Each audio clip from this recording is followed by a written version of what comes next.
bienvenidas a esta última sesión del semestre de los dilemas pedagógicos.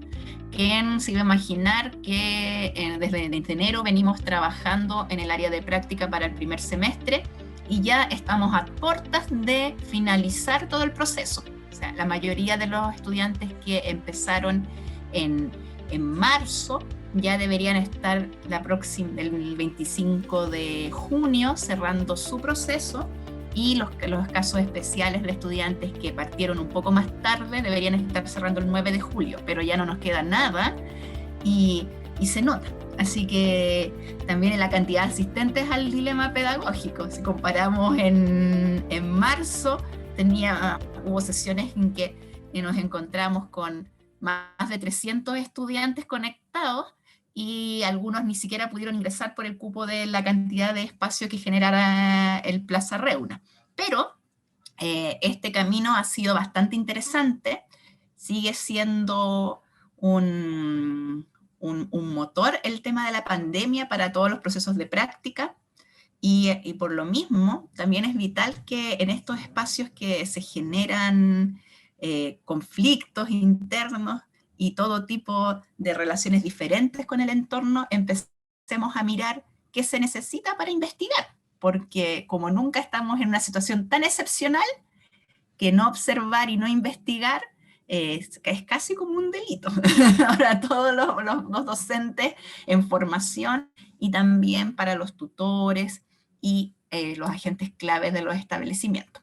Por lo mismo, en esta última jornada nos acompaña Andrés Marió, que ya es como uno más de práctica, porque nos ha acompañado desde el año pasado en varios de los dilemas pedagógicos, y también Mónica Peña, que es parte también del equipo de trabajo que se trabajan entre Andrés Marió, Mónica Peña y Erwin Frey, y con una mirada súper interesante sobre la investigación. Entonces, hoy estos dos expertos nos van a dar su mirada de trabajo sobre investigación cualitativa, y espero estudiantes que de verdad lo aprovechen, porque hay que siempre recordar que la investigación no es que cuando termine el proceso de práctica y termine el proceso de tesis, nosotros como docentes no veamos nunca más investigación. O sea, nos debería acompañar siempre la investigación en nuestros procesos laborales, porque tenemos una sala de clases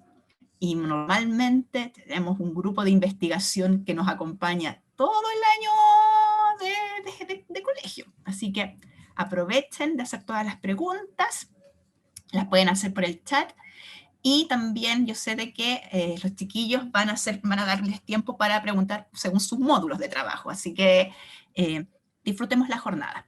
Eso, no nada más que decir. Muchas gracias a todos los asistentes y disfrutemos.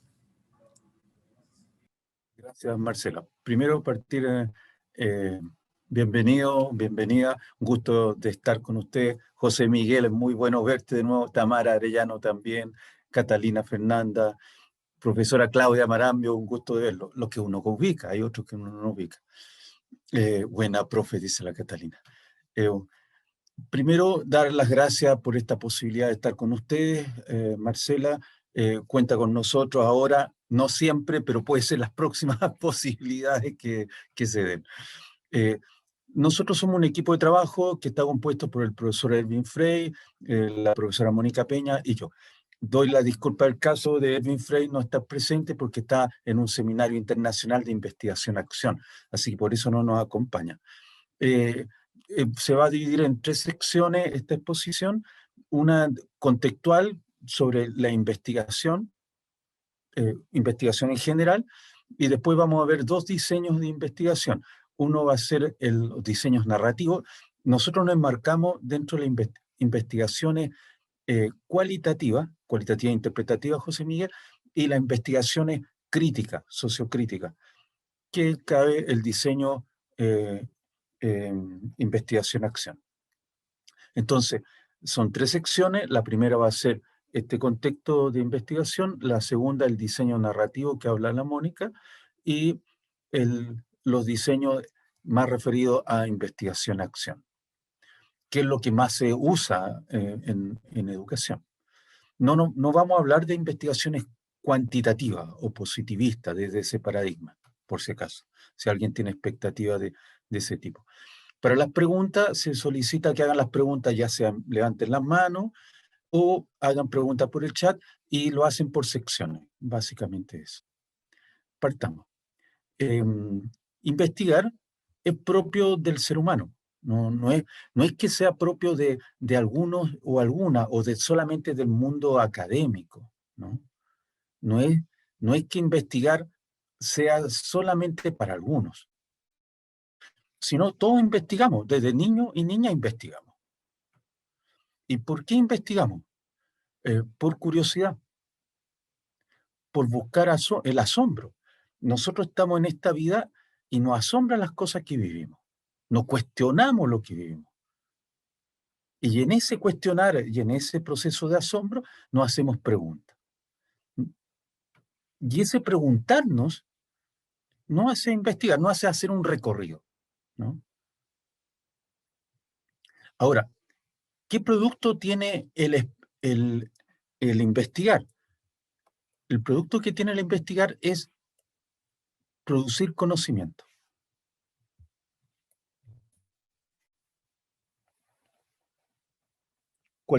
Su señor padre, su señora madre, sus hijos, pero todos producimos conocimiento. Ahora, ciertamente, en el contexto que estamos, en el mundo académico, en el mundo institucionalizado, hay ciertos conocimientos que son más válidos que otros. Ayer Erwin hablaba muy bien, él hacía la diferencia entre las creencias y el conocimiento, ¿no? Uno se puede plantear cosas, preguntas en la vida, y uno puede tener respuestas, y esa respuesta puede ser creencia. ¿Cómo pasa una creencia a ser conocimiento? Cuando yo uso en el mundo más universitario o en el mundo profesional, es cuando yo uso una forma, una metodología, uso instrumental, que es validado por un mundo determinado, el mundo científico, el mundo académico. Entonces, es ahí donde uno produce conocimiento. Las creencias pasan a ser conocimiento. Ahora, una creencia puede seguir siendo creencia, ¿no? Ayer Erwin daba el ejemplo, podemos creer que la luna está conformada de queso, José Miguel. Es un gran queso gigante, pero es una creencia. ¿Cómo lo comprobamos? Entonces tenemos que mandar gente, experimentar, sacar registros, ¿me capta? Entonces podemos ahí decir, sí, la luna es hecha queso, o invalidar esa creencia. Ya. Por lo tanto, lo que queremos decir es que investigar, lo primero que uno debe es perder el miedo. Es decir, todos podemos investigar. Todos. Rescatamos las palabras de Marcela cuando dice, nosotros como profesionales, y especialmente como docentes, expertos en educación o en personas que estamos comprometidos en la educación, es inherente a nuestra práctica docente.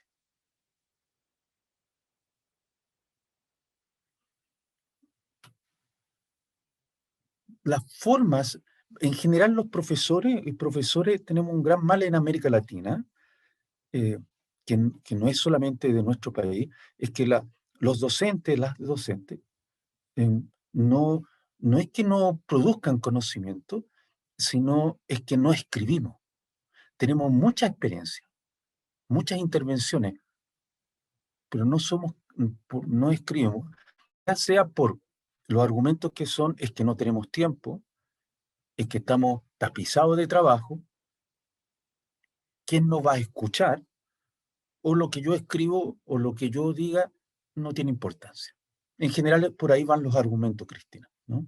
En general, por ahí la argumentación, Tamara, de por qué nosotros no escribimos. Ya. En general, ustedes ya pueden escribir. Con el portafolio, ya tienen un registro. Y ese registro es una fuente de investigación. Y ya un registro escrito, que ¿Que es publicable? Sí, claramente es publicable, Tamara. Me refiero a ti, Tamara, porque te conozco. Entonces,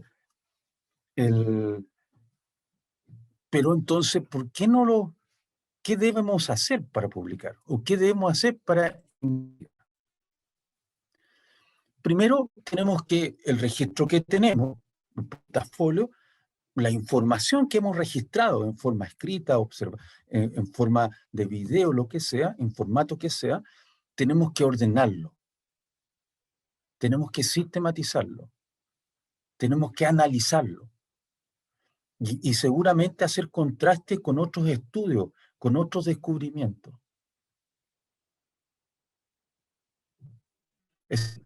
¿Podemos hacerlo? Sí. ¿Pueden ustedes, con su registro autobiográficos, narrativos que tienen de su experiencia de práctica, pueden ya producir conocimiento? Sí. ¿Es válido desde el mundo cualitativo en el cual nosotros estamos insertos? Sí es válido. Porque significa una experiencia que es de cada uno y que puede ser similar en algunos casos.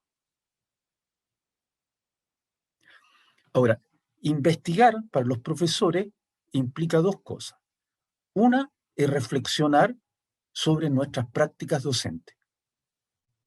Y eso es muy importante, insisto, investigar implica reflexionar sobre nuestras prácticas docentes. Y en general, Cristina, siempre lo estamos haciendo. Siempre estamos pensando cómo lo hice, lo mal que hice, o los éxitos, cómo pude lograr esto. Hay momentos que salen las clases espectaculares, o a veces te pifian, no te quieren hablar los estudiantes. Todo eso, esas reflexiones que uno hace, o esas emociones que surgen, son parte de la reflexión docente, de tu práctica. La gracia de esas reflexiones es que llevan a cambiar tu práctica. Lo que quiero decir que investigar significa mirarse a sí mismo, mirarse de una manera no, en una manera generosa, no para lapidarse, ni para castigarse, ni tener las culpas, ¿no? Sino de una manera en que uno diga, ¿cómo yo cambio mis prácticas educativas? Ya. Por lo tanto, insisto, lleva una reflexión personal. Y esta reflexión personal tiene que ir a la práctica. Es decir, lleva a mis cambios de mis prácticas docentes. ¿Esta reflexión puede ser colectiva? Sí. En investigación-acción le llaman pares docentes, o mi par. Mi par es aquella persona con cual yo confío y me comentamos, conversamos, nos criticamos, nos ayudamos. Eso siempre hay en la sala de clase o en el colegio. Por lo tanto, la investigación educativa nos lleva a mirarnos a nosotros, a transformar nuestras prácticas y a mejorar las prácticas. No sé si hay dudas, preguntas hasta ahora.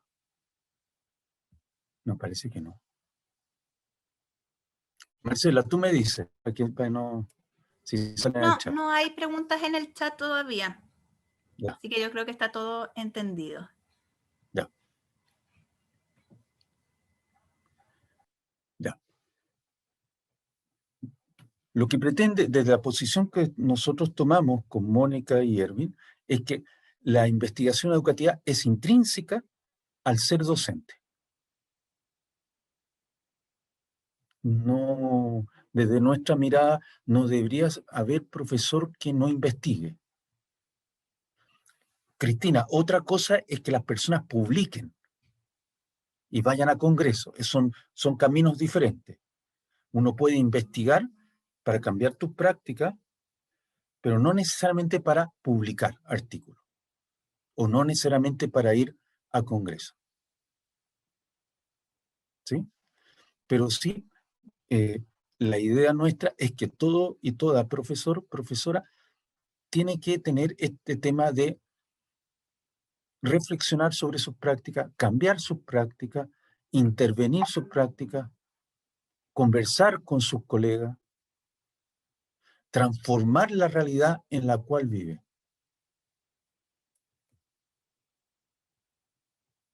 Y este es el resumen de lo que he dicho hasta ahora.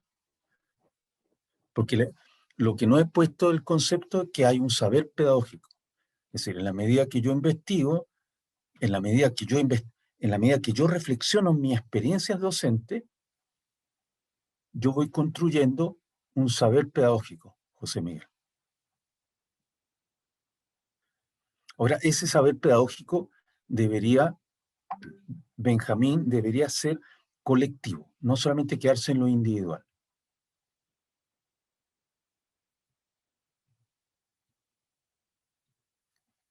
Ya. ¿Cómo hacemos una investigación educativa? ¿Cómo lo llevamos a la práctica? Primero, nos tenemos que posicionar en un paradigma, en una posición teórica determinada. Podemos ser positivistas, podemos ser interpretativos o podemos ser sociocríticos. Nosotros colocamos estos tres paradigmas los más clásicos. No significa que no hayan otros más, por si acaso. Ya. Nosotros como dije anteriormente, nosotros nos posicionamos como interpretativo y o sociocrítico. Andrés, acá hay una pregunta por parte de Robinson Ceballo, que menciona qué se hace en el caso de que una experiencia individual quiera formar parte del conocimiento concreto de un ámbito nuevo. Ejemplo, un nuevo tipo de deporte. O sea, cuando están estos descubrimientos investigativos. No sé si algo más quiere agregar Robinson, porque una cosa es que lea la pregunta y otra cosa es que a lo mejor también Robinson pueda hablar un poco más de su duda. Robinson, ¿quieres plantear algo más? Claro, sí, no sé si se entendió, y si no, le explico así. Dale. A mí me pasa que, no sé, estoy yo involucrado en un deporte nuevo, pero en sí no hay una información oficial con respecto, no sé, a reglamento, descripción del mismo deporte. Por ejemplo, la definición del mismo deporte que yo practico en sí no está establecida por un ente mayor, ya no está ni por la Federación Mundial ni por nadie. Entonces son como aspectos que yo veo que faltan, pero que también como atleta podría contribuir, pero no sé cómo iniciarlo, o no sabría qué proceso hay de por medio para hacer como ese conocimiento, tal vez la experiencia propia de años, hacer la parte de un conocimiento ya establecido, que sea bien concreto. ¿Qué deporte es Robinson? La calistenia. Ok. Lo que uno tiene que empezar a hacer es ver si hay publicaciones, escritos, algo sobre el tema. Seguramente no lo hay, como dices tú. Si no lo hay, empieza entonces a hacer un registro de tu propia experiencia. Podrías partir de tu propia experiencia. O no, podrías ir al registro de experiencias de los otros, personas que tienen este mismo deporte. Podrías partir, podría ser la parte histórica, cómo surgió, o de dónde surgió, cuál fue la problemática o necesidad de surgir, cómo surge, para qué surge, quiénes lo practican, qué efecto y consecuencia trae, o qué relaciones sociales, culturales tiene el ambiente o el entorno donde se hace el deporte. ¿Cuáles las reacciones que tiene la demás gente o los demás deportes con este deporte? ¿Qué percepción tienen los demás? ¿Qué percepción tiene la gente que practica este deporte? ¿Qué representación tienen el mundo social o el mundo deportivo de este deporte? ¿Por qué es rechazado? Es decir, Robinson tiene mucho que investigar si lo quiere ver así. Sí, creo que sí. Pero entonces dice que primero tendría que iniciar como de forma individual o sea, con mi propia Yo, experiencia. Luego, podría partir con algo sencillo, como ya, tu experiencia, porque la fuente de información eres tú. En vez de ir a buscar a alguien afuera, en periodo de COVID, de pandemia, entonces tú podrías ser tú eres la fuente de información. Si llevas más de 5, 10, 15 años practicando el deporte, eres una fuente con mucha experiencia, muy fidedigna, ¿me entiendes? claro, casi Podría partir por 6 años ahí. ya. Ese podría ser un punto de comienzo, el más sencillo. Ahora, Ya. si tú me dices, no, ¿sabes qué? Yo llevo unos meses recién, profesor Mario, unos meses Andrés llevo practicando, entonces podría contactarte con aquellos que llevan más tiempo. Ya. Pero mira, la gracia cuando empieza una investigación es que uno tiene que partir por colocar una pregunta, un cuestionamiento, reflexionar cuál es el problema que quiero investigar. No por qué lo quiero investigar, sino cuál es el problema que quiero investigar. Y de ahí partir la investigación o lo que yo quiero investigar. Y eso le pasa a cualquier docente en el aula. No creas, Robinson, que tu pregunta es menor, sino llévalo a todos tus colegas docentes que están acá o estudiantes. Toda pregunta que surge en la sala de clase ya es un inicio de una posible investigación. En el fondo, Robinson, una sala de clase es entre comillas, un laboratorio social. En el caso tuyo, Robinson, el deporte, como es tu pasión, tienes mucho para entregar ahí. Voy a usar una palabra que se usó hace tiempo y que no me gustaba, pero tiene un nicho temático. Tiene ahí un espacio interesante a trabajar, Robinson. No sé si te respondo. Sí, sí, muchas gracias, profesor. Me ayudó bastante. ¿Otra pregunta, Marce?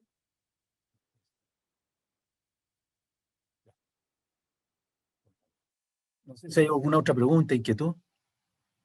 No. Entonces, habíamos quedado en que habían estos tres paradigmas, ¿no? Y vamos a hablar del interpretativo, que nos interesa más.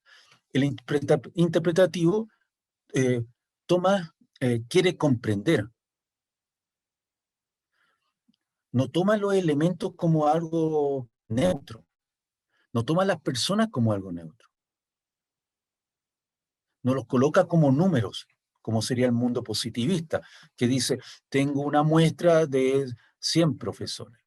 Entonces el profesor 1 es Renato, el profesor 2, entonces los números las personas se convierten en números.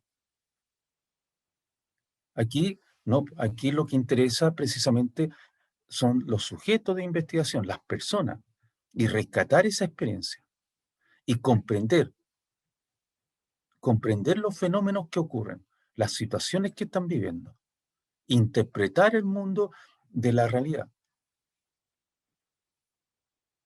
Una realidad que es vista y vivida, no hay una sola realidad, hay tantas realidades como sujetos. ¿Podemos llegar a puntos de acuerdo? Sí. Podemos construir categorías.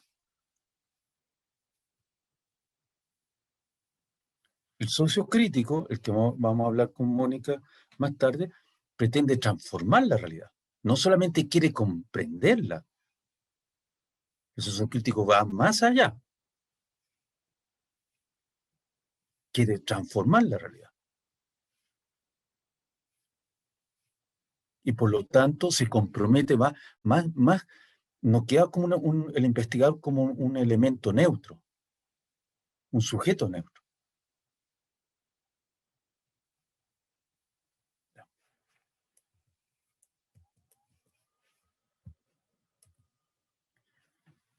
En la investigación cualitativa, en el paradigma interpretativo, en el fondo, estos son los diseños más o menos, los diseños que uno puede encontrar que prevalecen, ¿no? En los diseños narrativos, la teoría fundamental, diseño fenomenológico, diseños etnográficos y estudios de caso. En esta exposición, nosotros vamos a ver los diseños narrativos. Ustedes van a preguntar por qué vamos a ver ese y no otros. Porque son los que está, el diseño narrativo, el que está más, usándolo más en este momento, en las investigaciones cualitativas. Hace una década atrás, unos 5 o 10 años atrás, era la grounded theory, la teoría fundamentada, que viene del mundo de la sociología. Y se está usando mucho en educación. Pero actualmente se está tomando mucho auge en educación los diseños narrativos. Por eso que vamos a ver los diseños narrativos y no otros. No tenemos tiempo, Renato, para exponer las otras, digamos, pero hemos cogido en forma arbitraria por qué ese, ¿no? Y damos el argumento. Y después vamos a ver la investigación-acción, el diseño de investigación-acción, que es el mundo más del mundo sociocrítico. Entonces, con esto invito a, si no hay más preguntas o inquietudes, pasamos donde la profesora Mónica. Sí, Andrés, no hay preguntas por el momento, así que Mónica, ahora pues es todo tu tiempo. Buenas tardes a todas, todos y todes.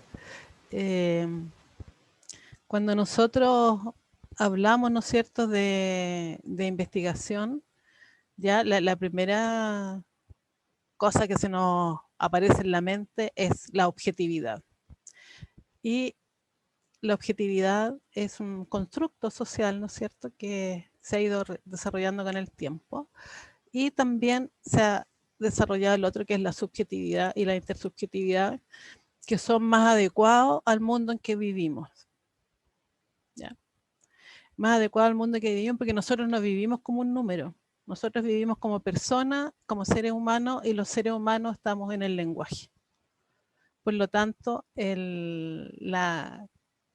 tenemos que hablarnos desde nuestras subjetividades, ¿no es cierto?, y desde nuestras intersubjetividades cuando estamos en una relación con un otro. Eso es como lo primero en términos de posicionarnos en algún lugar. Ya nos posicionamos en el ámbito de lo humano, y el ámbito de lo humano está en el lenguaje, como diría nuestro querido profesor Maturana, ¿no es cierto? En el lenguajear. Ahí es donde nosotros nos vamos construyendo unos con otros. Yo, más que hablar de todos los tipos de investigaciones narrativas, lo que me importa hablar un poco más desde la biográfica, y dentro de ella de la autobiográfica, de la autobiografía. ¿Cuál es la importancia, ¿no es cierto?, de generar una investigación que sea autobiográfica? Oye, ¿a quién le va a importar mi vida, no? O sea, así como, como lo primero que pasa. Ay, pero por ejemplo, recién nos hablaban de algo que está vivenciando una persona, que es parte de su autobiografía, de sus intereses, y de algo que lo mueve, y construye con otro, seguramente, porque no creo que sea el único en la disciplina, sino que está construyendo con un otro, ¿ya? Y su experiencia de vida en ese ámbito es la que importa. Cuando nosotros podemos hablar, ¿no es cierto?, de trayectorias de vida. ¿Cuál es el sentido de eso? Es de visibilizar cualquier trayectoria de vida. Porque todas las trayectorias de vida tienen un sello, ¿no es cierto?, epocal. Y eso es interesante en términos de verlo. Por ejemplo, se está ligando, en este caso, digamos, que es lo que se tendría que mirar, ¿no es cierto?, el proceso creativo e innovador en el deporte. Por ejemplo, o sea, mirándolo así en términos de lo que se habla hoy en día, de que todo tiene que ser innovativo, creativo, ¿no es cierto?, que tiene que estar ligado todo, colaborativo, ¿no es cierto?, trabajo colaborativo, etcétera. Son todas las cosas de las cuales se hablan, pero que no nos damos cuenta cuando las hacemos, y que estamos abriendo, ¿no es cierto?, un proceso novedoso, innovativo, creativo, ¿no es cierto?, y además saludable, supongo yo, porque incorpora, ¿no es cierto?, el cuerpo, tu movimiento, así que no sé cómo describirlo, pero toda la parte en el ámbito de la educación física sería eso. Y eso es algo que hay que escribirlo. Y lo puede hacer desde una perspectiva autobiográfica. Entonces estamos relevando ahí como diferentes cosas. Es la visibilización, pero la única posibilidad de visibilizar es desde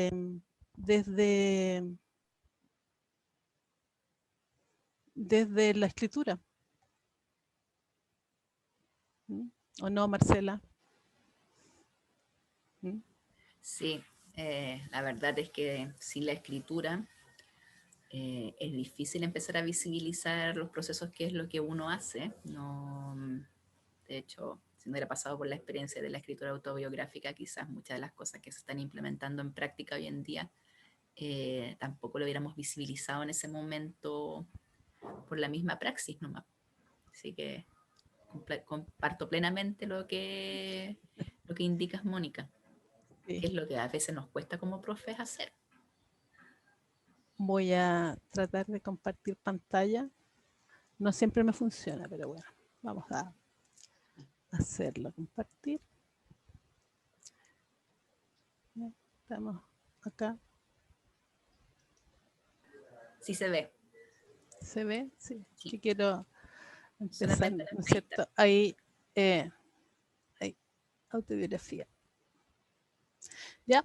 Lo primero, digamos, es que nosotros somos individuos, ¿no es cierto? Individuos, entes sociales, seres humanos, ¿no es cierto? Ahí está puesto como individuo, pero somos todos, ¿ya?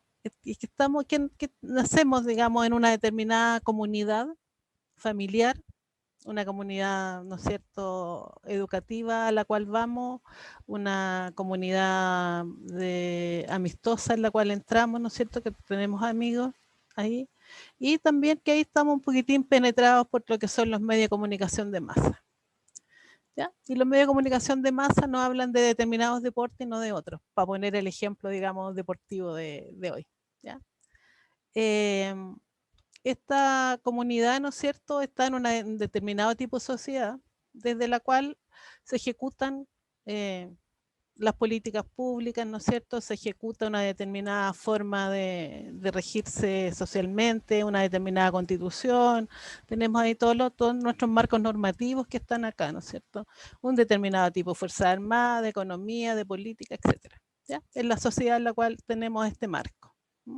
Esta sociedad también tiene una conexión, ¿no es cierto?, con el planeta, que lo puse yo así como planeta, en términos de pensar en cuerpos sociales, ¿no es cierto?, que son internacionales, que corresponden en algún caso a todo lo que se deriva de la Organización de Naciones Unidas, ya todos sus componentes, ¿no es cierto?, que ahí está la UNESCO, que es el organismo para la educación y la cultura, que se conecta con los aspectos sociales, ¿no es cierto?, y algunas de sus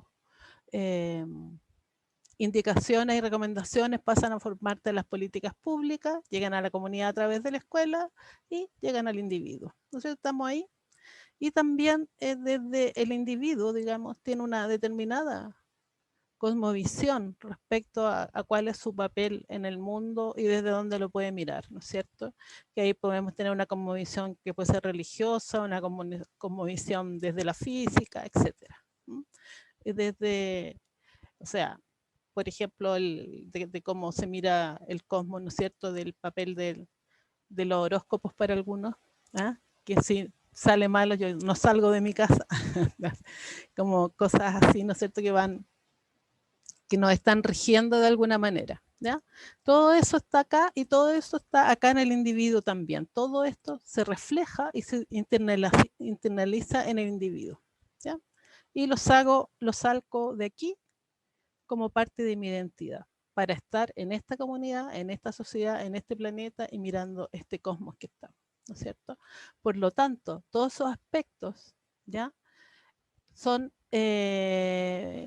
necesarios dentro de una autobiografía, de mirarnos desde todos los ámbitos, de mirarnos. ¿Y para qué nos vamos a mirar si nosotros vamos a estar aquí, en la educación? Porque no sabemos, a lo mejor pasamos a ser parte de el Ministerio de Educación, ¿no es cierto?, donde se dictan normas y después podemos pasar parte a ser de la UNESCO, de la Organización de Naciones Unidas, etcétera. O sea, pensemos en lo que pasó con nuestra expresidenta nomás, que de repente está dirigiendo, ¿no es cierto?, un ámbito de Naciones Unidas. O sea, no hay que mirarse, y yo creo que ella cuando estudió medicina no pensó que iba a llegar a Naciones Unidas, a hacerse cargo de ser alta comisionada para los derechos humanos. Entonces tenemos ahí cosas que nosotros no sabemos hasta dónde podemos llegar, ¿ya? Pero si nosotros las vamos consignando en nuestra autobiografía, todo lo que estamos haciendo, cómo podemos ir dialogando, ¿no es cierto?, con el mundo, con la sociedad, a través de nuestros escritos, ¿no es cierto?, y de nuestra cosmovisión, etcétera, y podemos formar parte después de la revisión bibliográfica de muchas personas.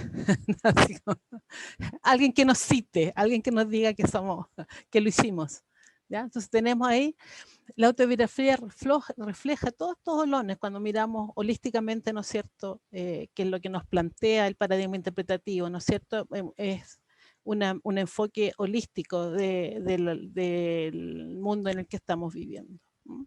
Y de nuestra, ¿no es cierto?, nuestra vida cotidiana, ¿ya?, que es importante que nuestra vida cotidiana está compuesta por todo esto. No hay nada que sea ajeno.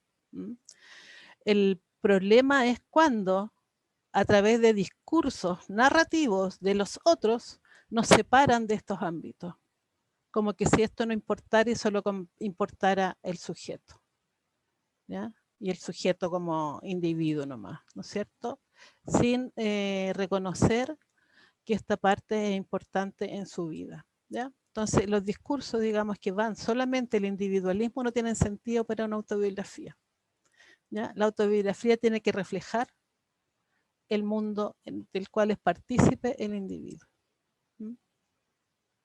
Así como su proceso de socialización, ¿no es cierto?, que lo damos acá, tiene que después, cuando pasas al mercado del trabajo, tiene que reflejarlo ahí de que sí estudió lo que estudió. Ya, por lo tanto, digamos, esta investigación autobiográfica es parte, ¿no es cierto?, del paradigma interpretativo, por lo tanto, reconoce todo lo que allí está en el sentido de tratar de llegar a la comprensión del mundo, ¿ya? Y la comprensión del mundo nosotros la podemos mirarla también desde la perspectiva autobiográfica, ¿no es cierto?, de qué es lo que son los aspectos que nosotros logramos comprender el mundo y cómo lo vamos fijando, ¿no es cierto?, y siempre en relación con un otro, ¿no es cierto?, en un otro que formó parte de nuestra familia, que formó parte, digamos, de nuestra educación, etcétera. Aquí el fenómeno que se investiga como el método se corresponde, es el biográfico. Voy a investigar una biografía, ¿no es cierto?, el fenómeno biográfico de alguien, su vida, y el método es el método biográfico al mismo tiempo, ¿ya? En el investigador se narra a sí mismo, y al narrarse, narra una época, un sistema social, sus procesos educativos, su socialización, sus pautas culturales, etcétera, ¿ya? O sea, estamos en eso, o sea, cómo tendría que ser, ¿no es cierto?, la narración en estos tiempos, ¿ya? Si pensamos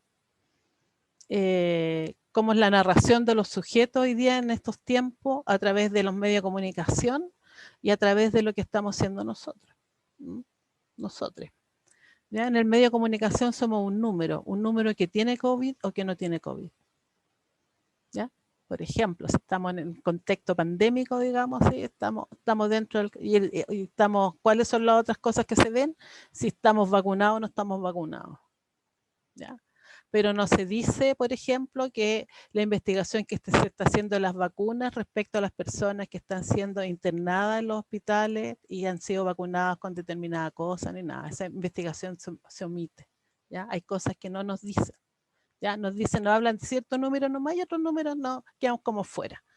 Por lo tanto, por eso que nosotros de alguna manera descartamos el paradigma cuantitativo en el sentido de que no nos sirve para conocer la realidad, ¿no es cierto?, y comprenderla. Entonces, ahí estamos, por eso planteamos, digamos, esto, y por eso planteamos la autobiografía, porque también en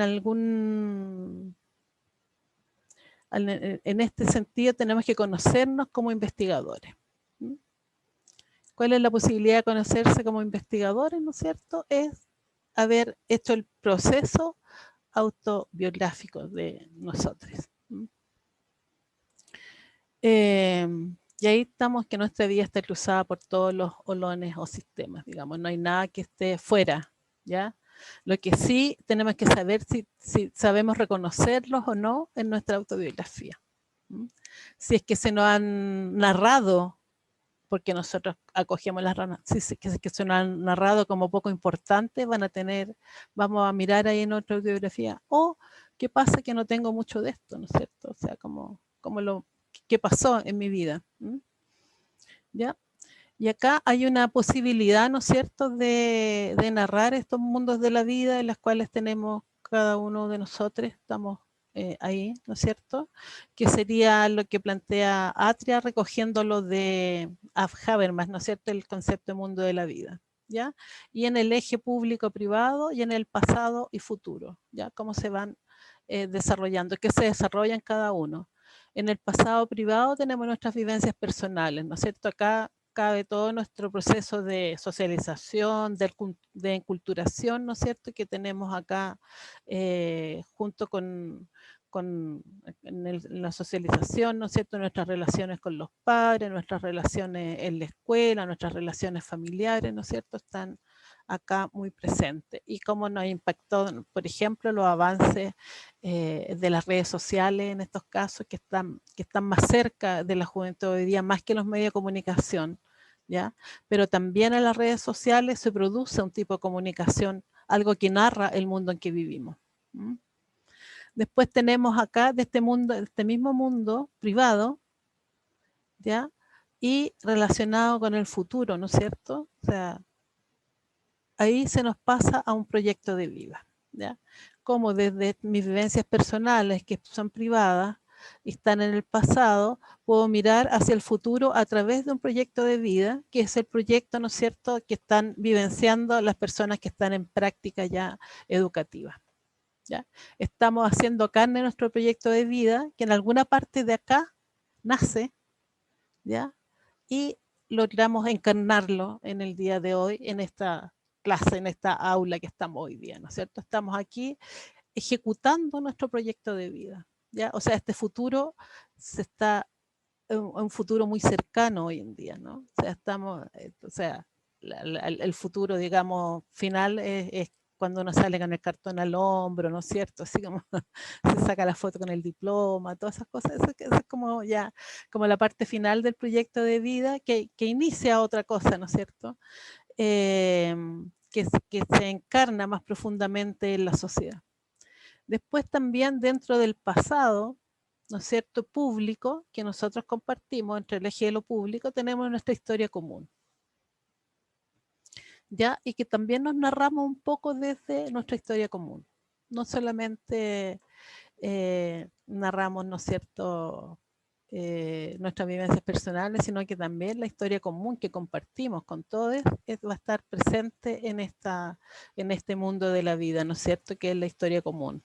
Pero los procesos históricos van más allá de nuestra época como individuos en la vida, en la Tierra y en la vida y en el planeta, ¿no es cierto? Son un poco más larguitos que esto, incluyen, digamos, la historia común que tuvieron nuestros padres, nuestros ancestros, digamos, ahí está presente también y lo podemos poner en nuestras vivencias, ¿no?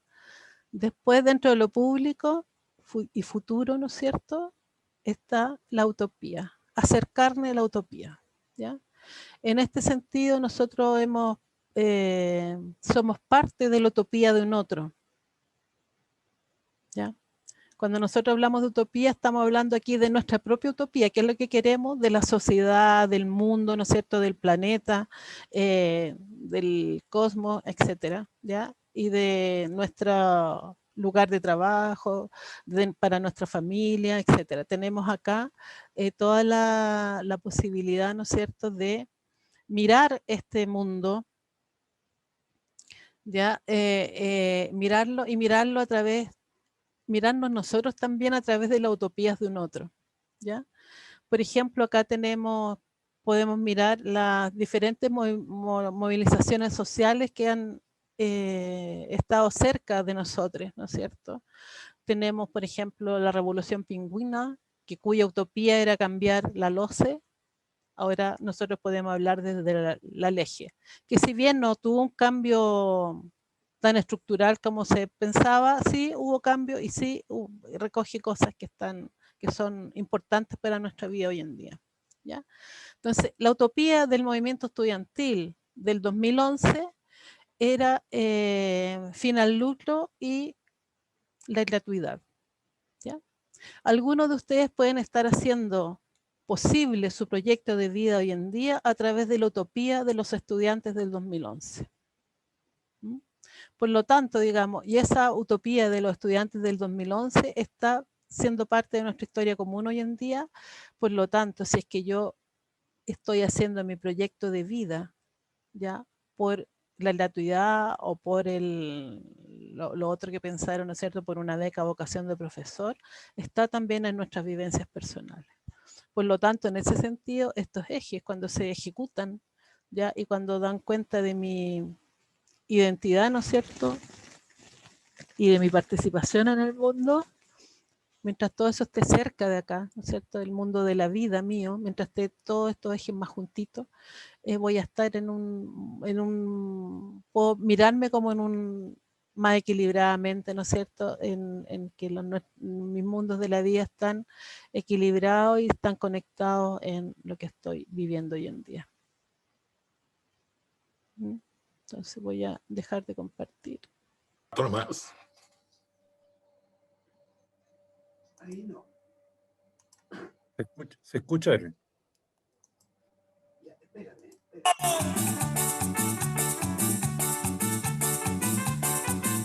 La burrita.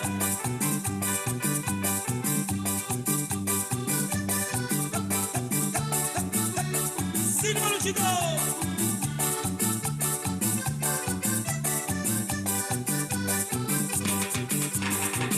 Camino de la montaña, voy montado en mi burrito. Con la guitarra en la mano voy cantando mi amorcito. Camino de la montaña, voy montado en mi burrito. Con la guitarra en la mano voy cantando mi amorcito. Camino de la montaña.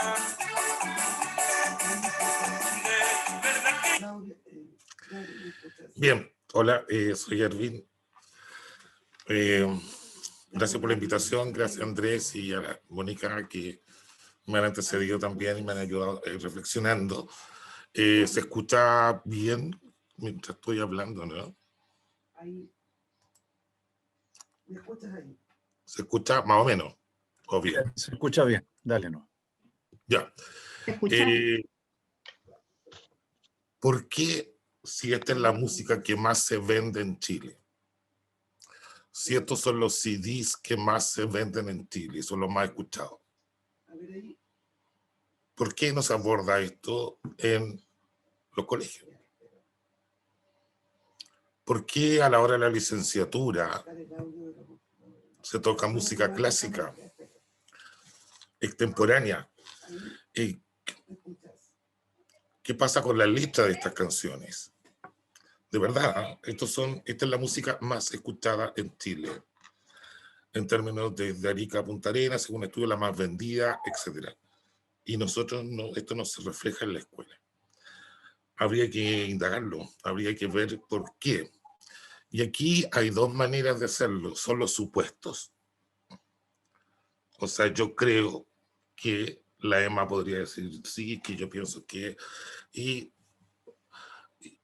la Alicia, por otro lado, el Nicolás Ramírez, todos tendrían unos supuestos, unas creencias. Y otra cosa es decir, a ver, investiguemos. Entonces, investigar y generar, como decía Andrés, ¿no es cierto?, generar conocimiento, en este caso, sobre por qué no se ocupa esta música, no se usa, no se canta esta música en los colegios, aplicando un método, ¿ya? Aplicando un método, ese método que sea riguroso. ¿Ya?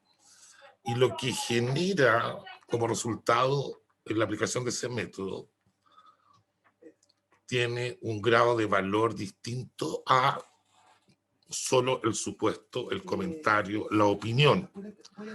Aunque la opinión, aunque el resultado de haber aplicado un método de investigación, ¿ya?, cualquiera sea lo mismo que yo tengo como resultado de mi opinión. Pero obviamente lo que resultó de la metodología tiene un valor distinto, ¿ya? Entonces, esa es la importancia de conocer ciertos métodos. Ya hay métodos que sus profes validan, porque ustedes saben que nosotros los profesores representamos paradigmas en la universidad, ¿sí? Entonces, sus profes, de repente uno le dice a un profe, voy a hacer una entrevista. Si eso no sirve para nada, hombre. Haga una escala de Likert, o haga un cuestionario, etcétera. Ese profesor está representando un paradigma, ¿no es cierto?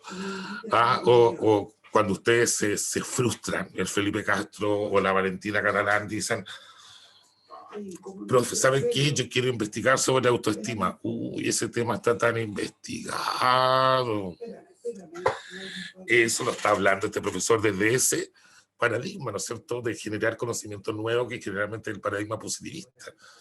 Desde el ámbito más cualitativo, más interpretativo, desde el más crítico o sociocrítico, no hay investigaciones repetidas, no hay temas repetidos. O sea, los 20 compañeros de un curso podrían investigar sobre autoestima y van a hacer 20 investigaciones distintas sobre autoestima. Entonces, nosotros estamos aplicando concepciones o métodos que representan distintos paradigmas. Desde el paradigma positivista, no pescan nada de lo que sea cualitativo. O sea, ¿y para qué te digo? Investigación-acción, puro comunismo. Depende del tipo de investigación-acción, Carmen Gloria, ¿no es cierto? Claro, porque hay investigación-acción bien positivista, ¿ya? Hay investigación-acción bien positiva. Y ahora tenemos la moda de la investigación-acción, y que no nos vendan la pomada, Carmen Gloria, todas las Carmen Gloria que hay aquí, que hay como 4, o María Gómez, no les vendan la pomada. La investigación-acción es del ámbito crítico, y donde lo vamos a habituar ahora, porque se está usando como una manera de generar innovación. Hay que innovar, hay que innovar, hay que innovar.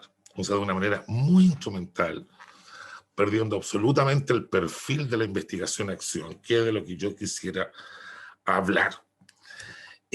Traje ahora otras cosas, unas películas triple X, pero no las voy a mostrar porque la Raquel, ya, o la Carmen Gloria, pero podemos tener talleres después de investigación-acción aparte.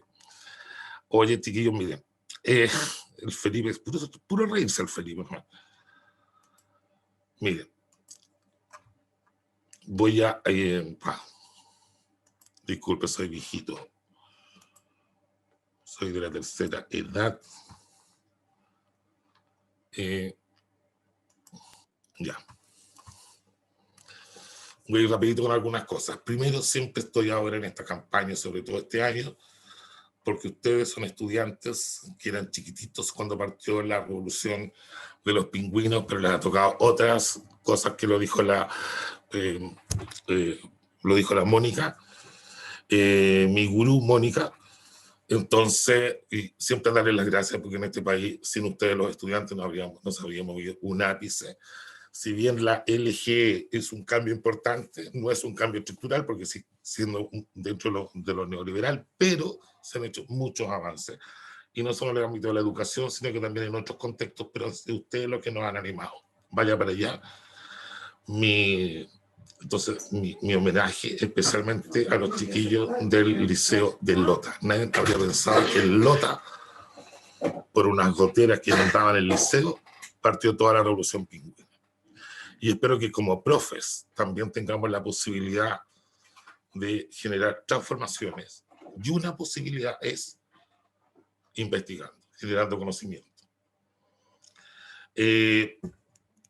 Yo quiero... quiero al Nicolás te voy a preguntar al tiro. Nicolás, ¿está en el ámbito técnico o está en el ámbito profesional? Los que se consideran desde el ámbito técnico, o sea, que creen que todas estas cuestiones son pura huevada, ¿ya? Que los que consideran que estudiar filosofía de la educación, sociología de la educación, es una que para qué sirve, ¿no? Hay que aprender a planificar y hacer bien las clases y se acabó la cuestión. Ya. Es una perspectiva técnica. Una perspectiva profesional es saber eso, pero saber de dónde viene, por qué viene, qué se puede hacer para tomar decisiones, etc. Con todo el respeto de una técnica, una educación parvularia, la técnica de educación parvularia sabe planificar excelente. Pero la educadora de párvulo como profesional tiene los antecedentes, no solo de ese modelo de planificación o de currículum, sino que también de otros modelos curriculares, de las teorías del aprendizaje que están detrás, etc. Así es que, colegas, los invito a todos los que están ya lateados, aburridos y creen que esto es una estupidez, están en toda razón, pueden retirarse.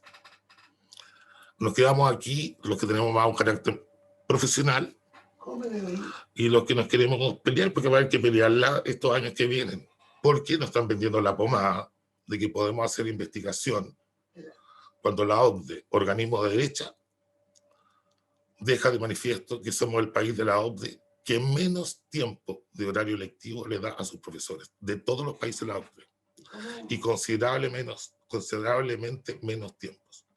Pero aquí estamos los profesionales que queremos hacer transformaciones y cambios, supongo. Y por eso que queremos aprender a generar conocimiento. ¿Ya? Los proyectos de investigación, acción. Iván, no sé, esa es tu fotografía, te la tomé hace un ratito nomás. Sí, pero... No hay enseñanza sin investigación, ni investigación sin enseñanza. El problema, colega, es que aprendemos unas maneras de investigar que son imposibles de aplicar en la escuela. En el jardín, en la escuela, en el liceo. Imposible. Además, que tenemos que hacer un mea culpa. Todos mis colegas académicos que están acá, Carmen Gloria, la Raquel, la Andrés, que cuando ustedes hacen la tesis, la memoria, lo que se llame, terminan chatos. Y que lo último que quieren hacer en su vida es investigar. Entonces, algo tenemos que hacer nosotros los académicos con esto de no pisarnos la cola con ese tema. Igual nos pasa con el programa de magíster. Pero es verdad, ustedes no van a poder hacer cambios, nosotros no podemos hacer cambios si no generamos conocimiento. Conocimiento que está desde la perspectiva de en los contextos de historia de vida de ustedes, de los colegios, de los estudiantes, etc. Voy a pasar un avisito. Este año se cumplen 100 años de Paulo Freire. Paulo Freire estuvo en el pedagógico. ¿Han visto si han hecho algún homenaje, charlas, conferencias o algo? No. El PEDA a nivel académico no ha hecho nada. Así que los invito, a lo mejor son ustedes nuevamente los estudiantes los que nos dan una lección, generando acciones, conferencias, etcétera, respecto a Paulo Freire. La investigación es política y uno asume temas políticos y temas contextuales. Todos ustedes ya entraron a los colegios o están en los colegios con un currículum que está hecho desde una perspectiva neoliberal. Entonces, para poder investigar y generar investigación en la acción, yo tengo que saber en qué contexto estoy funcionando. Tenemos un cliché del currículum neoliberal, no sabemos, pero al final no tenemos idea de qué se trata el currículum neoliberal. Ya. Ahora, yo traje una cita de los jesuitas y del Papa Francisco para que no me acusaran de estar trayendo a comunistas de como, no sé, Fidel Castro murió, pero todo lo que dicen, ¿no? La derecha, ¿no es cierto?, que uno busca citas de Marx y de todo para conversarlo. Los jesuitas dicen que el modelo neoliberal delimita la grandeza del hombre y la mujer en la capacidad de generar ingresos monetarios. Esto exacerba el individualismo y el afán de ganar y poseer, lo que decía la profesora Mónica. Entonces es más fácil hacer mis planificaciones solo, supervisar solo, arreglármelas solo que con otro. Porque además yo siempre hago mejor las cosas que los otros, eso está claro. Los jesuitas también dicen que el modelo neoliberal consideran como normal que nazcan y mueran en la miseria, o sea, consideran normal la miseria. Sí. Y que nazcan y mueran millones de hombres y mujeres del continente, incapaces de generar ingresos. Entonces yo les digo, muchos de ustedes van a trabajar en ámbitos vulnerados. Los invito a hacer investigación-acción con respecto a cómo se enseñan las competencias, las habilidades. ¿Se imaginan lo revolucionario que sería que en un colegio de altos de bajos de Mena los cabros realmente supieran reflexionar, analizar problemas? Supieran comparar, etcétera. Eso sí que sería revolucionario. El Papa dice, este sistema ya no se aguanta. Ni los campesinos, ni los trabajadores. No. Es un sistema que descarta a todos aquellos que no producen, los que no se sacan buenas notas. Ya, todo aquel que no se saca buenas notas va afuera. Chile tiene el país con la educación más segregada, lo dice la OCDE, un organismo de derecha. Eso lo dijeron hace 10, 12 años atrás. Todavía no pasa nada. ¿O han escuchado algo respecto a la segregación que hay en la educación? Educación para pobres, educación para ricos. Sigo. Este sistema neoliberal no lo aguantan las comunidades, no lo aguantan los pueblos, no lo aguanta la educación y le podemos seguir agregando. ¿Ya? Y tampoco lo aguanta la tierra para todos los que somos más del ámbito ecológico. Por lo tanto, el componente ético, que ha sido el factor que ha incidido en los grandes dramas económicos que hemos tenido desde que pasó el año 82, parece, no, después. La cuestión inmobiliaria, no me acuerdo cuándo. Aquí hay un acto ético. ¿En qué consiste este acto ético? En que yo me tapo para no contagiar al otro, porque yo podría no taparme. Entonces, cuando lo hago, estoy reconociendo que hay un otro. Pero nosotros tenemos una complicación. Difícilmente reconocemos a los otros. O si los reconocemos, lo reconocemos como objeto, nuestros estudiantes. Así como en 5 años en la universidad también nos han reconocido como objeto. O alguien nos preguntó respecto al programa de la asignatura. Yo mismo les pregunté de currículum a los que me tocó. No. Cuando ustedes saben de currículum. El profe de psicología del aprendizaje les preguntó por su teoría del aprendizaje. No. Cuando ustedes saben de teoría del aprendizaje, etcétera. O sea, al final hemos sido formados con un discurso del sujeto, pero en la práctica como objetos de formación. Entonces, no voy a seguir con esto, sino que voy a entrar a la investigación-acción. Yo no sé qué, colega, la investigación-acción es que usted llegue a su práctica profesional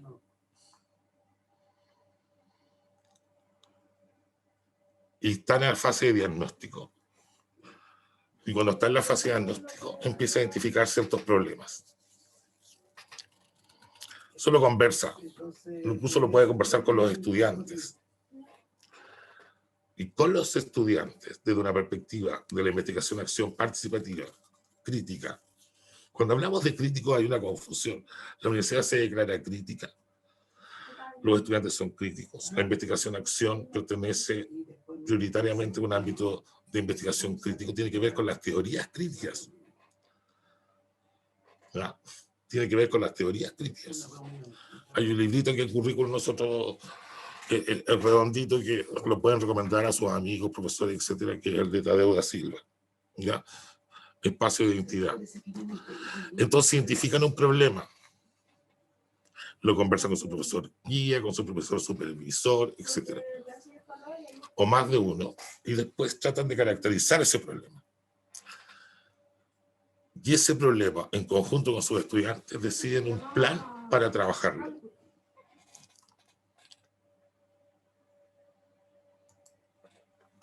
Un plan para trabajarlo. Y lo vas aplicando, ¿ya? Con los estudiantes. Y ese plan va a ir teniendo ajustes. Ahora, ¿cuál es el tema? Esto se hace para innovación. La Carmen Gloria que está ahí, mi colega, me dice, pero es bien, si eso es innovación, pues eso lo hacemos.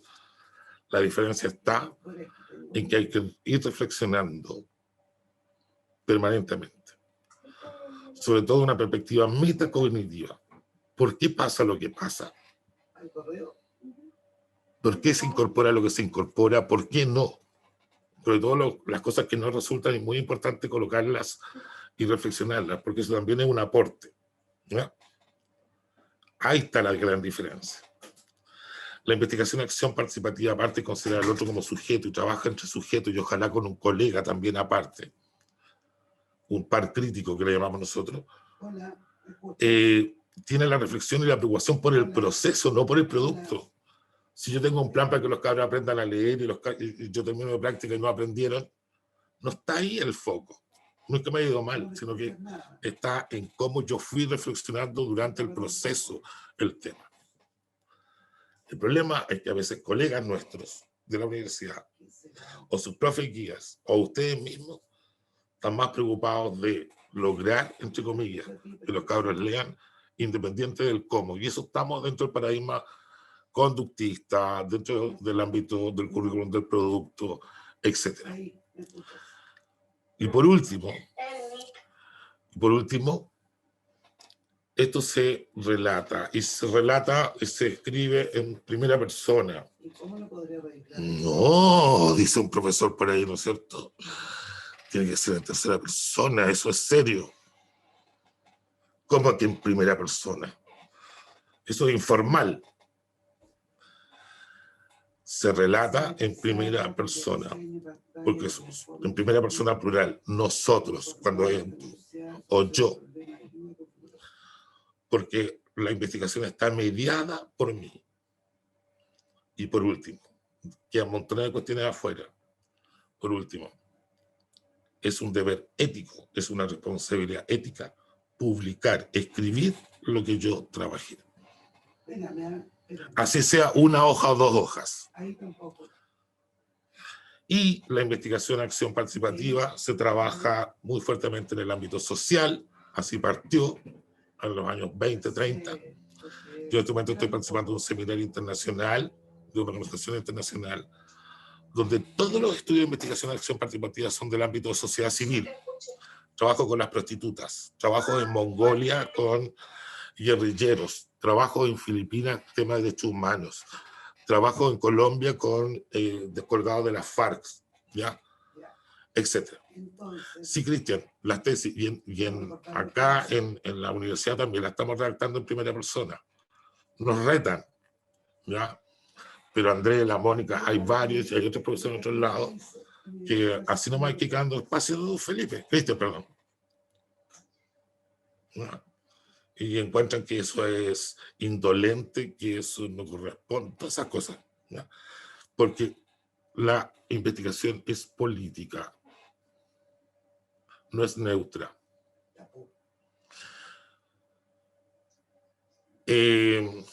¿Cuántas horas no presenciales? Mira, en realidad no es ni tanto un ejercicio más de hábito de escribir, o de nosotros con los tesistas de magíster que están haciendo memoristas de... le decimos grábenlo, aplicando las nuevas cuestiones, graben, escriban, y siempre desde lo emocional. Y por último, hable con sus profes, guías y supervisores, aplicando que uno construye la realidad. Cuando yo, Erwin Frey, voy a supervisar a la Pamela Morgado, al tiro Pamela, de acuerdo, si todos los académicos de la ONCE supiésemos, lo tuviésemos claro, que la realidad se construye, sabría que cuando yo superviso a la Pamela, yo construyo una realidad de clase, que no es la misma realidad que la Pamela Morgado construye su clase. ¿Entiende? Por lo tanto, la Pamela Morgado, cuando yo les digo las cuestiones, me va a decir que sí, va a incorporar, bla, bla, bla, pero no tienen el mismo sentido, porque la Pamela construyó otra clase. Entonces, ¿qué es lo que hay que hacer? Hablar desde la clase que construyó la Pamela, la que construyeron ustedes. Por eso es tan importante que ustedes escriban. Uy, los profes nos sentamos por los supervisados y les decimos, no hiciste esto, hiciste acá, no hiciste bien, bla, bla, bla. Ya, eso es esa es la clase que uno vio, pero la Pamela no vio esa clase, pues vio otra clase. Bien, Pamela, te escucho. Buenas tardes a todos. Yo me llamo Pamela Morgado, como el profe ya me presentó.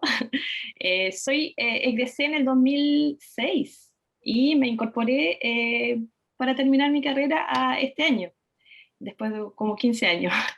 Entonces tuve una formación particular, diferente a la que puedo pedir, a la que veo ahora, en relación a cómo manejamos la información. Quizás era más pertinente esta pregunta a Andrés antes, quizás va a ser un poco transversal para los temas que han tratado hoy día, pero me parece importante, voy a citar a Freire como lo ha presentado el profesor, investigación sin enseñanza o enseñanza sin investigación, algo así era. Entonces encuentro necesario destacar hoy la importancia del tratamiento de la información. Yo empecé la introducción con el tiempo en el que estudié, estaban los libros, estaba internet, pero no era tan masivo como ahora, no estaba esta web 2.0 en la que todo el mundo coopera y está lleno de información. Entonces nosotros exponemos en la investigación a nuestros estudiantes a que busquen, a que investiguen, pero está toda esta información, está toda esta panoplie, como se llama en francés, de cosas que van a encontrar en función a un contenido, y encuentro necesario y súper importante que los estudiantes sepan buscar, y eso también se refleja en nosotros. ¿Cómo son nuestros procesos de búsqueda de información? ¿Cómo nosotros llegamos a elegir las fuentes que sean más pertinentes para lo que estamos investigando? Yo encuentro que es un ejercicio súper importante que deberíamos, primero que todo, aprender. Yo no sé si los estudiantes que llegan a revisar la memoria de título saben verdaderamente, se formaron para poder investigar y elegir la información. Personalmente yo no terminé mi carrera en la UNCE, la estoy haciendo ahora, pero durante mis años un poco, yo vivo en Canadá ahora, en mis tiempos de viajera, hice un magíster. Entonces ahí aprendí muchas cosas que quizás no aprendí y fueron un poco reflejando mi biografía en el portafolio. Fueron muchas cosas que aprendí en el camino, que quizás no aprendí en mi formación inicial y que ahora yo puedo reflexionar en función a eso. Entonces, bueno, mi pregunta va más bien en ese sentido, en cómo nosotros trabajamos el tratamiento de la información y cómo nosotros podemos un poco extender eso a nuestros estudiantes. Muchas gracias.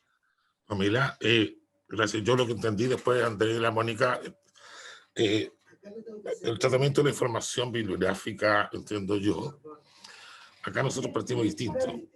Es cómo buscar información en el contexto, cómo identificar componentes problemáticos, ¿no es cierto?, ejes problemáticos en el contexto. De hecho, estamos en toda una preocupación en que lo que aparezca sea tu voz, no la voz de los autores. De hecho, nosotros ahora tenemos un tremendo problema porque en nuestra universidad nos están aceptando ciertos trabajos de académicos de nuestra universidad, con 30 años de experiencia, que son expertos de los expertos porque no tienen bibliografía. ¿Qué mejor experticia? ¿Qué mejor experticia que la de ese o esa académica que tiene 20, 30 años? ¿Por qué tiene que recurrir a un experto fuera, si él es el experto? Lo mismo pasa con los estudiantes. Pamela, tú tienes un conocimiento, tienes un know-how, tienes una manera de saber hacer las cosas, las clases en francés, de enseñar una segunda lengua, etc. Depende de los contextos. En Canadá, ¿no es cierto?, son otros los contextos. Eso es lo primero. Si tú quieres hermanarte y decir, pero mira, fíjense que además no sé quién también lo hizo acá, y allá, eso es otra cosa. Porque es una trampita de la academia, Pamela. Porque de esa manera no hay ningún profesor del sistema que pudiese hacer investigación. Y es por eso que no se hace investigación. Claro, po. ¿A dónde voy a buscar los libros? ¿En qué momento va a entender los libros? Esa es una trampa del modelo. Con Joseph Fischer, un gurú que nos vino a asesorar,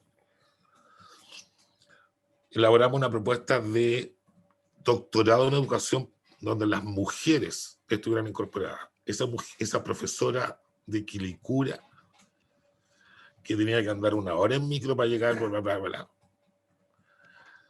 La presentamos en el PEDA, la tapa. Yo creo que todavía se escucha al otro lado. Que no hicieron nuestros propios colegas. Porque eso no es serio. ¿Cómo va a hacer un doctorado de esa manera? ¿Ya? Etcétera. Entonces, ojo, Pamela, que hay muchos resabios que son trampitas. De hecho, yo planteé en este encuentro internacional de investigación y acción participativa el tema del ocupar la investigación-acción de manera tan instrumental para la innovación. Hablemos de proyectos de innovación y punto.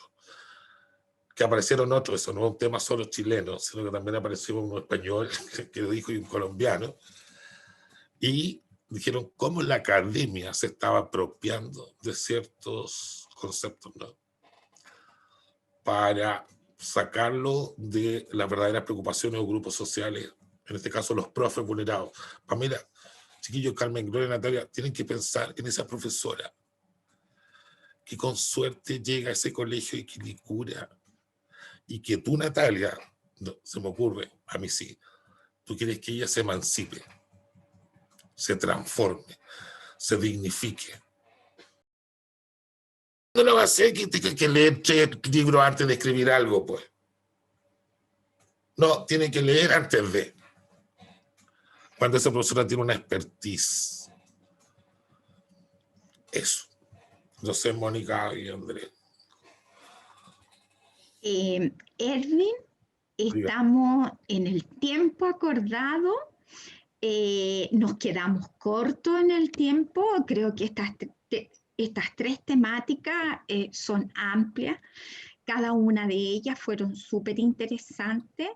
Y vamos a ver si hay alguna pregunta que queda pendiente para ti dentro de nuestra audiencia. ¿Alguna preguntilla que tengamos? En el chat no se ve ninguna pregunta. Nadie. Nadie dice nada. Bárbara Rojas hay una que tiene una consulta. Así ya, que súper. Bárbara, puedes abrir tu micrófono y haz la consulta. Y, Sí, pero Bárbara, espérate, pero también Matías Ríos Sí. hace una pregunta que es cómo se sustenta a nivel bibliográfico, que eso después lo podemos conectar después de que Bárbara Sí. haga su pregunta. Bárbara. Sí, miren, yo de hecho estoy haciendo mi tesis muy relacionada a esta comunión del sujeto histórico y biográfico, pero lo estoy haciendo desde las artes visuales. Entonces, partiendo desde el punto de que la investigación de por sí es un proceso de creación, ¿cómo se investiga un acto creativo? Porque yo estoy creando los mismos artistas anteriores a los artistas más contemporáneos crean, pero ¿cómo se investiga esa creación? Más que el proceso de que, no sé, esta cosita se moldea así, se compone así la imagen, ¿cómo es ese proceso? Ya. Oye, me pusiste en un tema que no es tan fuerte, está muy cercano a mí, pero que son las artes, ¿no es cierto? Tengo a mi hija que estudió ahí, ya se tituló y puedes conocerla incluso. Pero yo creo que lo primero es como decíamos hace un rato atrás, es escribir el proceso. Después lo otro es buscar procesos, buscar dentro de la bibliografía, ¿no es cierto?, algo que esté relacionado con aquello. Puede ser desde la creatividad, ¿no es cierto?, cómo se habla de creatividad, cómo se habla de algún concepto que esté alineado con lo que estás haciendo, ¿no es cierto? Puedes ir por ahí, puedes ir a revisar transdisciplinariamente el tema, ¿no es cierto?, de cómo este proceso creativo tuyo va a impactar en el proceso creativo de otros, ¿no es cierto?, o cómo tú partiste desde el impacto que te produjo algo y que te hace hacer ese proceso creativo hoy en día. Entonces, como un otro significativo en tu vida está presente en ese proceso creativo.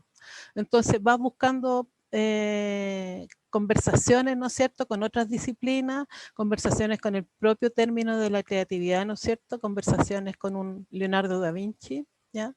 Entonces, tenemos ahí una posibilidad de mirar más transdisciplinariamente el proceso creativo, más que solo desde las artes visuales. Puedes mirar, ¿no es cierto?, desde lo que plantea Bolívar para los métodos biográficos, y ahí vas construyendo, ¿no es cierto?, entonces una posibilidad narrativa desde lo que te pide la academia y desde lo que tú eres como persona que está contribuyendo con una narración propia también. Narración desde lo visual, ¿no es cierto? O sea, no sé si te di alguna pista o no.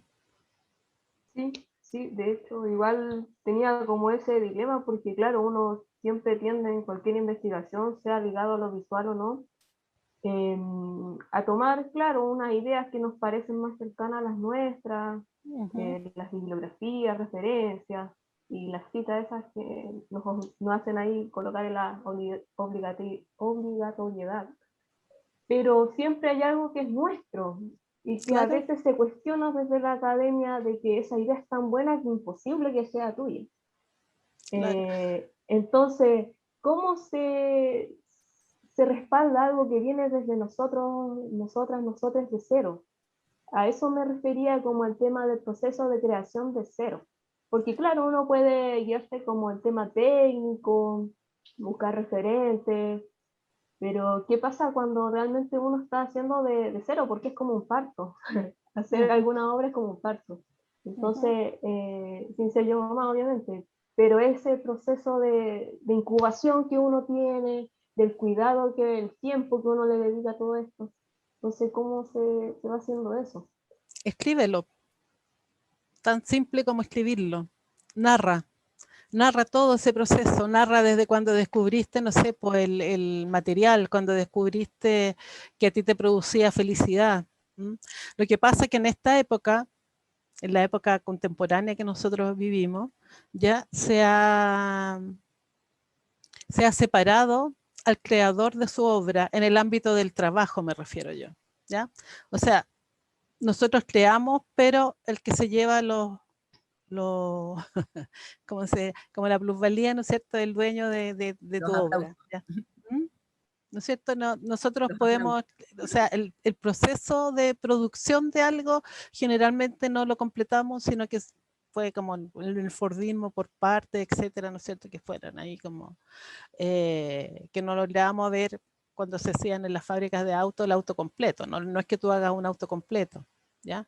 Pero en este sentido, tu obra sí te pertenece y tu obra, ¿no es cierto?, tiene que ser narrada por ti misma, ¿ya? Narrada en la emoción que te produce, narrada en la creatividad que desarrollaste, narrada en la innovación que estás mostrando, ¿no es cierto? O sea, ahí tenemos todo lo que se pide hoy en día, ¿no es cierto?, es eso.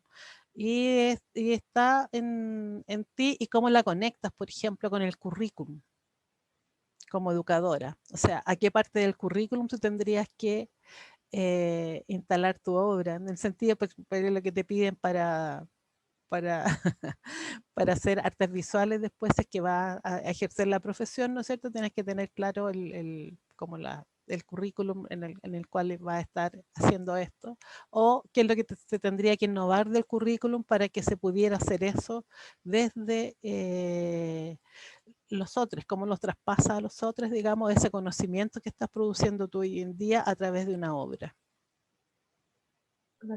Muchas gracias, me sirvió bastante ahí lo último que me dijo del tema de partir de cero, desde la emoción y todo, porque a veces con la academia uno se pierde con eso, se pierde entre tantas citas, tanto hablar de los demás, de los otros, que uno se imagina en ese pensamiento de uno. Claro. No, eres tú. eres tú y tu obra en este sentido, ¿no es cierto? Y tú y tu obra conectada con la sociedad en la que vivimos. Ese es como el tema de lo que hay que mostrar, de lo que hay que narrar. Andrés, ¿quieres decir algo ahí? ¿No? ¿No? ¿Quién más había hecho una pregunta por ahí? Era otra. Corto, Mónica. Cuando autobiográfico y creativo, como en tu caso, hasta los sueños son válidos. Es decir, todo espacio que tú sientas que es tu fuente. Y por lo tanto, tú me vas a decir, bueno, pero no se puede citar, ¿no? El tema de las normas APA, que ustedes lo conocerán. Entonces, búscate las normas APA y te dicen, todo puede ser citado, todo. Hasta tus reflexiones, tus sueños, lo que quieras. En el mundo académico más tradicional te va a decir, no, usted no puede colocar sus pensamientos, sus reflexiones. Pero es una mirada, que no la negamos, pero tampoco negamos la nuestra. Entonces nosotros te invitamos a nuestro pensamiento, a esta línea, donde es mucho más abierta, mucho más flexible, en donde no se pierde el investigador, el creador, ni las personas que están investigando. Eso. Gracias. Ya. ¿Cómo se sustenta a nivel bibliográfico o cómo interactúa esta narrativa con la bibliografía que piden los entes evaluadores? ¿Ya? O sea, siempre hay bibliografía para todo. Hay harta bibliografía respecto a la narración, ¿no es cierto?, de historias de vida de educadores. Puedes conectar con el paradigma en el cual te va a sustentar, ¿no es cierto?, que con los escritos de Antonio Bolívar, que es el que ha escrito un texto bastante gordito de biografía, ¿no es cierto?, como la investigación biográfica narrativa actualmente, ¿no? Y en ese sentido hay textos tanto metodológicos como textos, ¿no es cierto?, ya de producto de autobiografías relacionadas con educación, ¿no es cierto?, con algunos aspectos de la vida del sujeto que investiga. En este caso cuando se habla de necesidades cualitativas especiales, hubo un estudiante de magíster que escribió una autobiografía respecto a su necesidad educativa especial que tuvo. ¿Y qué pasa cuando es el investigador? Es el que tiene la necesidad educativa especial, ¿no es cierto? O sea, entonces ahí está su autobiografía disponible en el magíster de la universidad, en la cual tú puedes poner a él como referencia. Se puede poner también si tienes mucho miedo, puedes hacer también algunos relatos paralelos a tu autobiografía, a tus otros yo, ¿no es cierto? Alguien que haya compartido lo que tú estás haciendo o sea, que tenga un trabajo similar a lo que tú estás haciendo, ¿no es cierto? Y poner sus autobiografías también. O algunas entrevistas de ellos en el sentido de que te cuenten algunos aspectos que tú quieres relevar en tu autobiografía. Pero hay siempre modalidades para hacerlo. Y ya hay bibliografía respecto a la autobiografía también. Entonces, y yo creo que en educación de vital importancia. Porque da cuenta, ¿no es cierto?, del sujeto que investiga. ¿Quién es el sujeto que investiga? ¿Ya? ¿Cómo se ha formado el sujeto que investiga? ¿Ya? ¿Cómo ha ido solucionando, ¿no es cierto?, aquellos aspectos en los cuales no se sentía fuerte al principio.